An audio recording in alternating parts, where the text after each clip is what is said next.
निघाला निघाला निघाला काय जल्लोष केला? महायुती सरकारने हिंदी भाषेचा सक्तीचा निर्णय घेतला होता, परंतु महाराष्ट्रातील तमाम मराठी प्रेमी जनता यांनी पूर्ण राज्यभर काल त्या JRची होळी केली. सरकार नरमलं, सरकारला नमती भूमिका घ्यावी लागली, कारण मराठी प्रेमीचा जे उद्रेक बघितला त्यांना त्यांचा निर्णय मागे घ्यावा लागला. आज छत्रपती शिवाजी महाराज चौक या ठिकाणी तमाम मराठी प्रेमींच्या वतीनं या ठिकाणी पेढे वाटून व फटाके फोडून आम्ही या ठिकाणी आनंद उत्सव साजरा केला. सरकार रद्द झाल्याचं काही परिपत्रक निघालं नाही. JR रद्द झाल्याचं परिपत्रक निघालं नाही, तुम्ही जल्लोष केलाय? नाही, त्यांनी सांगितलं की समितीने मिळाली आहे, पण त्या समितीनं आम्ही सांगितलेलं आहे की काल हा JR रद्द झालाय आणि तो JR रद्द केल्याशिवाय तमाम मराठी प्रेमी स्वस्थ बसणार नाहीत. जी समिती आहे त्या समितीनं आम्ही या महाराष्ट्रामध्ये कामकाज करू देणार नाही.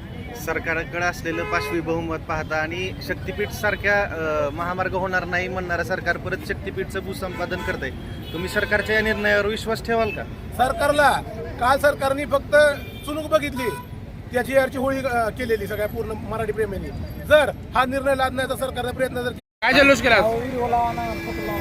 आज आम्ही या ठिकाणी सरकारने जनरेटरच्या भीतीपोटी महाविकास आघाडी व इतर पक्षांच्या दबावामुळे जी महाराष्ट्रामध्ये हिंदी सक्तीची केली होती त्याचा JR काल रद्द केलेला आहे आणि ते आमच्या एका आंदोलनाला आणि प्रयत्नाला यश आहे, म्हणून आज आम्ही या ठिकाणी जल्लोष साजरा केलेला आहे. की मुद्दा म्हणून आता आपण प्रांतीय भाषा पाहतो की गुजरातमध्ये राहणारा माणूस हा गुजराती असतो, तमिळमध्ये राहणारा माणूस तमिळी असतो तामिळनाडूमध्ये, कर्नाटकामधले राहणारा कर्नाटकी असतो.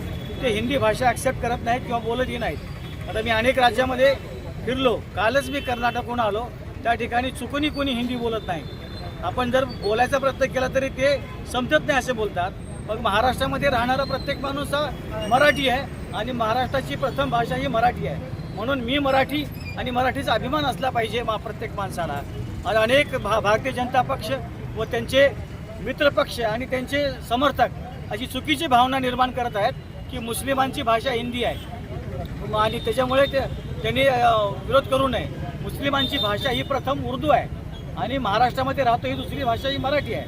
उर्दू भाषेला सुप्रीम कोर्टानेच परवा मंजुरी दिलेली आहे आणि उर्दू भाषेच्या विरोधामध्ये कुठल्याही प्रकारचा असं द्वेष नाही, परंतु हिंदी भाषा आमच्यावर हिंदी भाषा